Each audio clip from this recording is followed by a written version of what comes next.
how to make the most out of your time in CrossFit. So whether you just got started and you're looking to get off on the right foot, or you've been at it for a while and you just want some tips on how to make sure you stay healthy and keep making progress, I can help you out. So remember, at the end of the day, this is all about making fitness a habit, making it a lifelong pursuit. So we want to see fitness not just as something that is kind of a hobby that we pursue for a few months at a time, but it really becomes kind of part of our identity and something that is as natural to us as getting up and brushing our teeth in the morning. Now, the key to being able to get to that point and getting to that frame of mind is making sure that we're approaching fitness from a perspective that keeps it sustainable. If we're overdoing it, we risk burnout, injury. If we're not pushing it quite hard enough, then we risk lack of satisfaction and not really being pleased with the progress we're making. So fortunately, there are things we can do to make sure we're kind of threading the needle between both of those things. So first things first, we always want to be sure that we're keeping our eye on mechanics. Mechanics, having solid movement patterns and solid basic mechanics is absolutely the number one priority. We want to have consistently good and repeatable mechanics in any of our movements before we ever think about increasing the intensity in terms of loading or volume or those kind of things. So one of the things we'll say is, I want to see a really, really, really good air squat with hitting all the points of performance over and over and over again before we ever think about adding loading or adding complexity into the movement. So mechanics, priority number one, consistent mechanics, then we'll talk about intensity. So on a related note, we want to really focus on mastering the basics before we do anything else. We want to perform the common uncommonly well. We want to become virtuosos. So we don't want to make the mistake of coming into the gym and seeing some folks who have been around for a while or doing some more advanced movements and then jumping straight to trying what those folks are doing. That's a recipe for burnout. It's a recipe for injury. So we don't ever want to try to do anything kipping before we are able to do the strict version of the movement, whether that's pull-ups, handstand push-ups, whatever. We don't ever want to do things like, and this is something that I've fallen victim to, we don't ever want to skip over a version of a movement that is maybe more uncomfortable or more challenging just because it's more uncomfortable or challenging. So a really common place we see this is folks who are not wanting to do squat cleans, for instance, because power cleans are easier. Getting down into that squat with the barbell is hard. The problem is that eventually you're going to plateau in your development. And if you haven't started off by learning the basics and focusing on the fundamentals, at some point, if you want to continue to progress, you're going to have to go back to the drawing board and relearn those basics. Relearn just being able to receive a barbell in a squat position, an empty barbell or a PVC pipe even in a squat position. If you want to continue your development, you're going to have to learn how to do those things at some point. So you're better off, take it from me, learning to do those things at the very beginning. So really insist on mastering the basics first. Make that a goal for yourself. Make that something you insist upon with yourself. Put blinders on and don't pay attention to what other people are doing around you. Remember that what's best for you is what's best for you. So find a coach that really insists that you master the basics and really have that as the goal for yourself, because it will absolutely help you stay healthy in the gym, make sure you help you prevent any burnout, and make sure that you're really staying on a track that will continue to bring you advances and progress as you continue down the road, in your time in CrossFit. All right, so the next thing is intensity. So everybody knows, if there's one thing people know about CrossFit, it's intensity. CrossFit's intense. And it's true. CrossFit, we say intensity is the secret sauce. It's the thing that makes CrossFit work.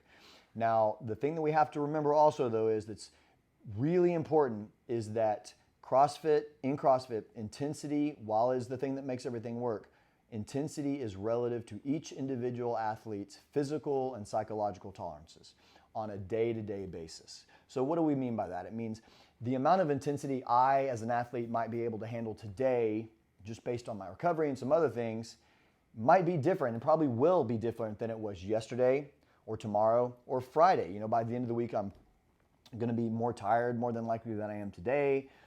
So while intensity is definitely the thing that makes CrossFit work, and it's important that we understand how valuable it is, it's also important that we understand that appropriate dosages of intensity is equally as important. We need to remember that it's okay not to kill ourselves in the gym every day. the mentality, kind of the old school mentality that if we're in the gym, we need to be going bananas.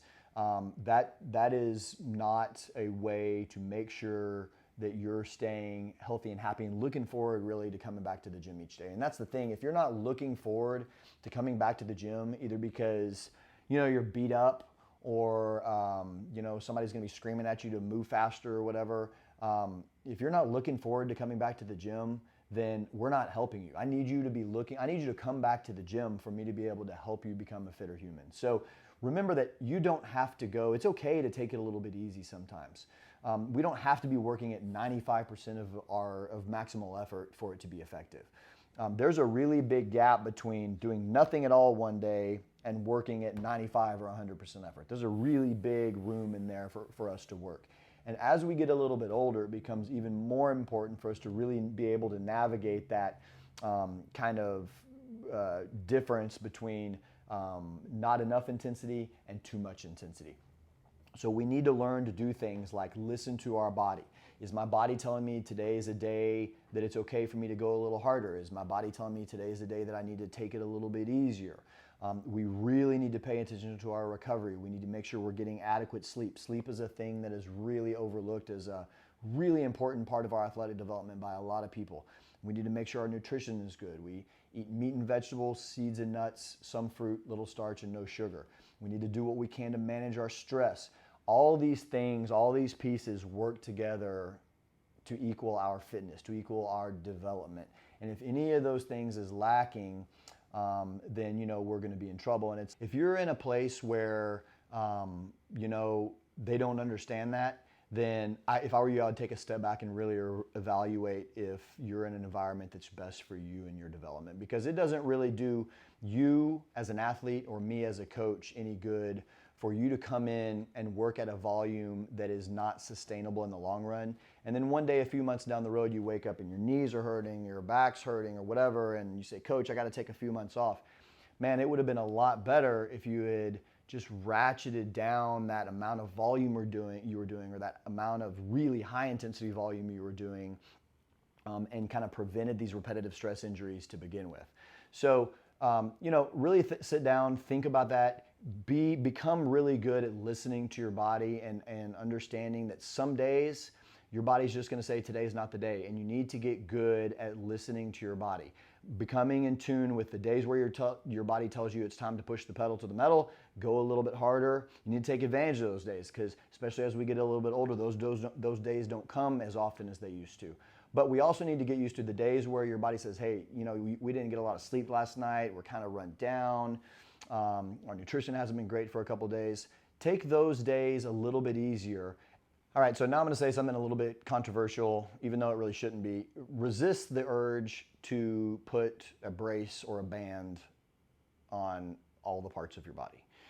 One of the things we see too often in gyms where mechanics are not the priority that they should be is people have got knee braces on, they've got wrist wraps on, they've got weight belts on. And almost always when we ask these folks if they understand why they're wearing these pieces of equipment, it's never for the right reason. It's, number one, they don't understand what the pieces of equipment are really meant for, how they're meant to be used, in what situations they're meant to be used for. It's almost always because we say, hey, why do you have those knee sleeves on? Oh, my knee's hurting. Or why are you wearing that weight belt to do wall balls? Oh, my back is hurting. Remember that pain is a lagging indicator. And so almost always, unless you have experienced some sort of a catastrophic or injury in your past that requires you to wear this stuff in the future, most of these kind of aches and pains that people are treating, self-diagnosing and treating with belts and straps and whatnot, most of these things are solvable with a really careful examination of your movement patterns, of your mechanics, and making sure you're moving the right way. And this really all goes back to focusing on mechanics. So everything comes back to that CrossFit charter.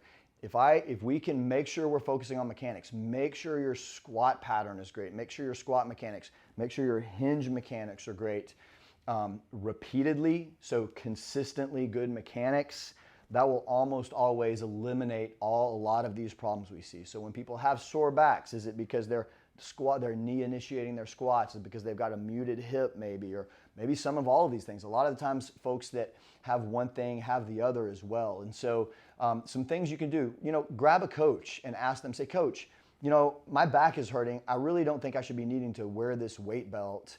Can you take a look at me and really be sure I'm doing everything right? And if that doesn't work, video yourself, send it to somebody, send it to me. I'd be happy to help you. But one thing I hate to see is people who are, young, healthy, fit people who've got, they bring in their gym bag and they start pulling out all these bands and braces and everything. And it's because they're putting Band-Aids on really wounds and the wounds are the things that should be treated. So focusing on the mechanics, really insisting that you master the basics, strengthening your shoulders, strengthening your knees, all that kind of stuff, that will eliminate the need for a lot of these pieces of supplementary equipment that you really aren't necessary. When it comes to the weight belt, all humans should be able, for the duration of their life, to squat, to get into a full range of motion body weight squat with no pain. I really feel like people should not be wearing weight belts to back squat, to deadlift, whatever, until they're getting really close to maximal loading or really high volume. One of the things that I like to think about is the whole point of CrossFit is we're preparing ourselves for things that might happen to us in the real world. So these are functional movements that we're doing out here. We're doing things that are necessary for healthy living. So if I this afternoon need to pick something up off the ground of my garage, I'm not gonna first reach into my gym bag and put my weight belt on before I pick it up. So why would I do that in the gym? I'm trying to prepare myself for old age, all that kind of stuff, and I'm not planning when I'm 80 on carrying around a Rogue weight belt with me. So really resist the urge to treat aches and pains you have with belts. Save yourself some money, save yourself some time and some pain really. Ask somebody who you trust, who knows what they're talking about, to really take a look at your mechanics. I almost guarantee you that most of these aches and pains you're feeling, unless a doctor has told you otherwise, can be fixed with taking a step back, really carefully examining your mechanics and committing yourself to doing things the right way, from the ground up. So another really important part of continuing to making the most of your time in CrossFit is continuing to make progress. So, burnout is a real thing, and burnout comes in the form of just beating ourselves up. We talked about that, just getting a little too beat up and not paying attention to our recovery. But it also can come in the form of, after we've been doing it for a while, and our gains and our kind of progresses and our numbers and all that kind of stuff, we start to plateau a little bit. And so it can become difficult to have the motivation to keep going back to the gym. When you've been doing CrossFit for a year, it's easy to keep going back to the gym because you're still making really big improvements almost on a daily basis. But when you've been doing it for 3, 4, 5, 6, 7 years, and the improving times, the weights that are going up, those are fewer and far between. It can become difficult to have the motivation to keep getting up earlier in the morning or to keep stopping in the gym on the way home from work. So how do we deal with that? One of the things that I think is really important that we try to do here in my gym is we really encourage folks to always have an active goal that they're working toward. And that means different things for different people. And it can be anything. It can be, improving your 1 rep max on a particular lift. It can be improving your time on a benchmark workout. It can mean dropping a few pounds. Whatever the case may be, having something specific to get you in the gym day in and day out, again, especially once you've kind of gotten over the newbie gains, is really important and will really be a helpful tool to help you use to keep up that motivation. When it's January and it's 30 degrees outside and the gym is going to be cold, it's really easy to say, I'm just going to go home. So having in that scenario a specific goal, I'm wanting to get in shape and drop a few pounds for this trip I have coming up or whatever, having something that you're working toward will be really helpful in helping you to continue to stay motivated in the gym. When you're setting goals, it's important that they be concise, specific, and have a timeline associated with them that is challenging yet realistic.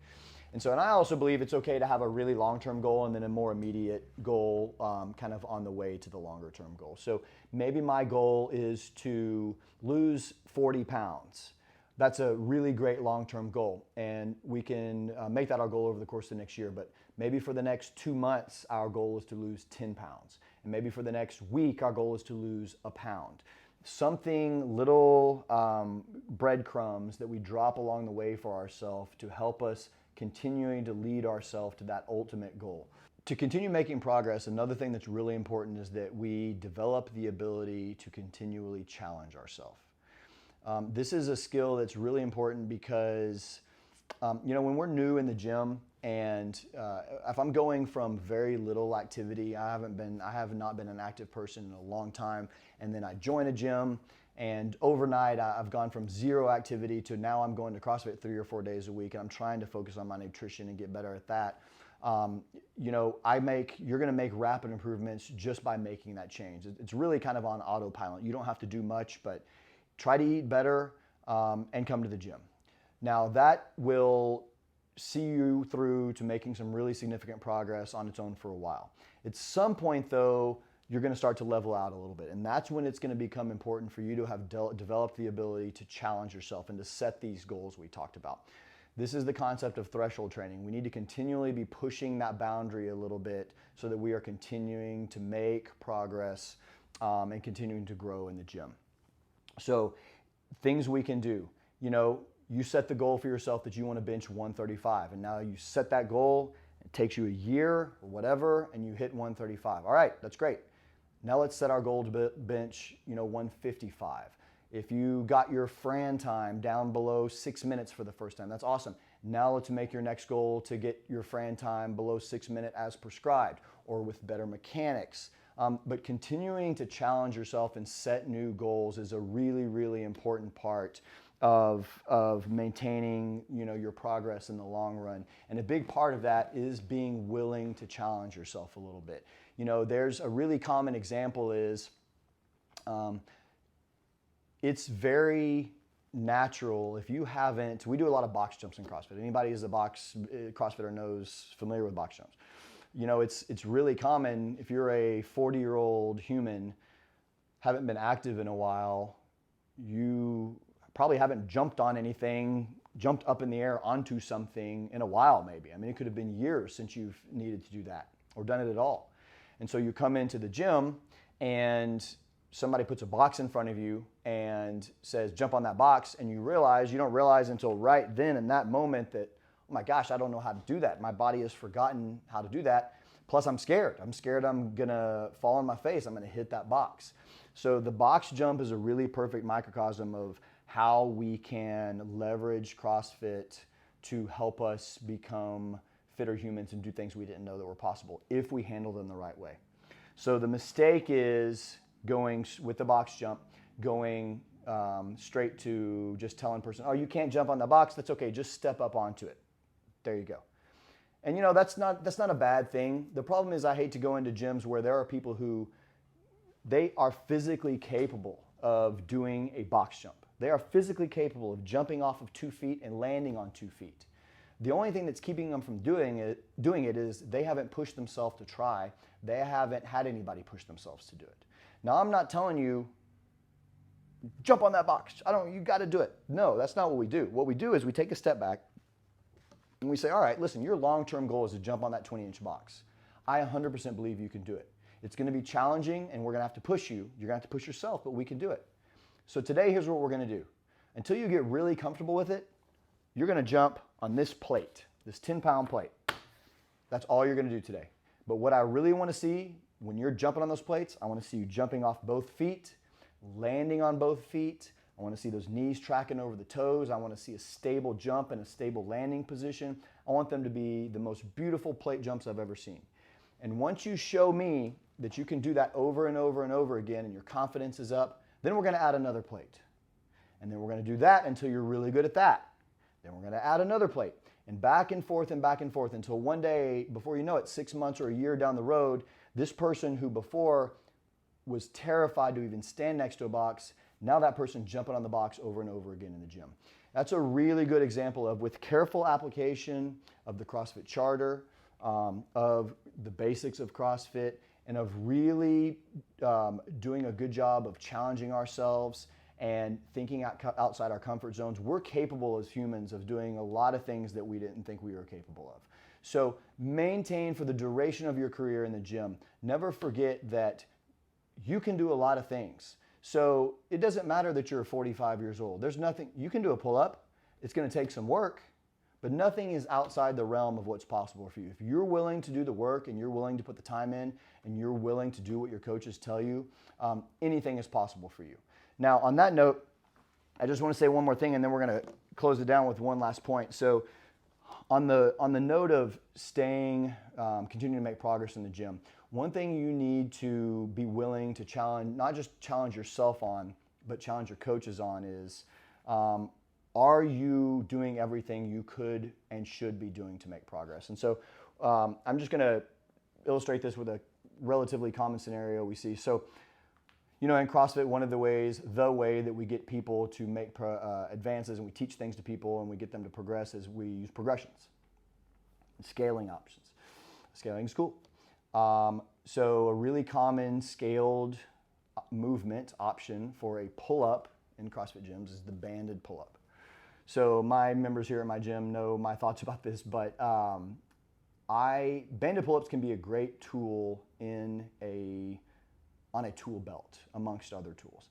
The problem with banded pull-ups in a lot of gyms is an athlete walks in on day one and they've told me in their intro, what's your goal? I really want to get a pull-up. Awesome. So it's then my job to get them that person to pull up. And what happens too often is that person walks into the gym and some coach or some other member hands them a band and says, here, do some banded pull-ups.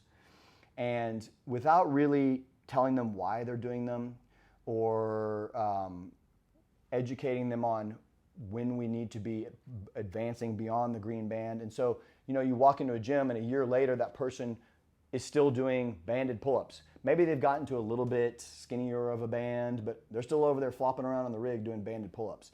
And so as an athlete, it's incumbent upon you, your coach should be helping you progress and saying to you, hey, you've been doing that for a while, you know, let's switch it up to do this other movement option. Or you did that last week, let's do this time. Let's do this scaled option this time. But it's also okay for you to say, hey, coach, man, I've been doing these banded pull-ups for a while. Is there anything else I could do? I really want to get a pull-up. That's my goal here. So, you know, take your development into your own hands and advocate for yourself and say, man, listen, I'm willing to do the work. I want to get a pull-up. What do I need to do? I've been flopping around on this band for too long. So don't fall victim to the banded pull-up syndrome, which is somebody says, yeah, everybody else is doing pull-ups. You're not going to do that. You're going to do this. And then before you know it, it's been a year and you're still doing the same thing. Really insist both with yourself and with your coaches that you're always evaluating and reevaluating your progress and where you are. And is this still the version of this movement that I should be doing? All right, so we're going to close it up by talking about kind of the elephant in the room, dealing with injury. Because the reality is, if I'm an active human, there's a chance I could get injured. You know, with any luck, if we've done everything we can to really focus on our basics, our mechanics, all that good stuff, hopefully our injury will be minor. But, you know, sometimes injuries happen. It's part of life. And so there are things we can do to make the injured period as unobtrusive and kind of as easy to deal with as possible. So we'll talk about a few of those things. So first of all, the psychological thing. And it's really common for, you know, you've been coming to CrossFit for a while and it has become a little bit of your identity. You're a fit person. Maybe you've been coming to CrossFit for a year. You've made a ton of changes for yourself and you're in a lot better shape. You've made some really good friends. These are people you hang out with. You look forward to seeing them at 8:30 in the morning, 3 to 4 days a week. And now all of a sudden you injure yourself and you're facing the prospect of the doctor has said, you know, you're going to be in that boot on your foot for 3 months. And so now you're facing the prospect of, this is part of my life now. You're telling me I've got to take this thing that's become so important to me and has helped me make so many good changes. You're talking about, I've got to take it out of my life for 3 to 4 months. That can cause some real, negative feelings. And so first of all, to understand that that's totally normal, and it's okay to feel that way. You're not the only one. But it's also important to remember that it doesn't have to be that way.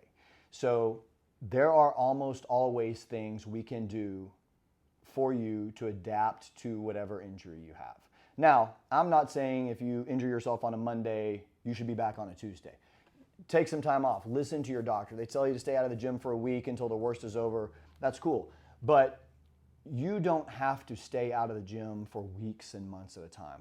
Any CrossFitter, CrossFit coach who's been around for a while has seen people with injuries come into the gym. I've got somebody in our gym right now who's coming to the class three to 4 days a week. She's got a broken metatarsal and she's got a boot in our foot, and we're adapting and we're giving her things to do to work around her injury. And that we've had that happen before. And so the answer is not, frankly, to kind of just feel bad for yourself and stay home. There are always things you and your coach can work together to come up with so that you're continuing to make improvements. And we know from research too that if I injure my right arm, the answer then is not to just quit training my left arm as well until my right arm is better. I'm better off continuing to train my left arm while my right arm recovers. So don't take injury as a thing that's going to cause you to need to be gone for a long time. Okay, it doesn't have to be that way. Now, before that though, we're just going to circle back and finish this up by saying, hopefully though, we can, by listening to our bodies, by really paying attention to recovery, to getting good sleep, good nutrition, by paying attention to the CrossFit Charter mechanics first, consistency and intensity, by focusing on having solid nutrition and solid sleep patterns and stress management. If we really do a good job of prioritizing those things just as much as we prioritize performing in the gym, we can go a long way toward really mitigating any kind of repetitive stress injuries or that kind of stuff. Now, you might drop a plate on your foot. You might step in a hole. Stuff happens, as they say. And in those cases, we'll deal with it. But you have a support system in your gym, whether it's at my gym or your gym or whatever. You have friends, you have a coach who we are here to support you, not just when you're healthy and are feeling and looking your best, but when you're having a rough few weeks too. And just remember that, again, our goal here is, in closing, I'll say our goal is for fitness to be a lifelong pursuit for you. And hopefully down the road, 5-6 years down the road, you're going to look back and that 2 or 3 months that your arm was in a sling, your foot was in a boot, or whatever, those were just blips on the radar. But hopefully some of the stuff that we've talked about today will help you. At the end of the day, just to kind of sum everything up, the bottom line is pay attention to your coaches, really insist on mastering the basics before all else. Leave your ego at the door, keep your blinders on. You need to do what's best for you and your long-term development. If you kind of congeal all these things and make these things priorities for you, you'll be able to stay in the gym and stay healthy for a long time.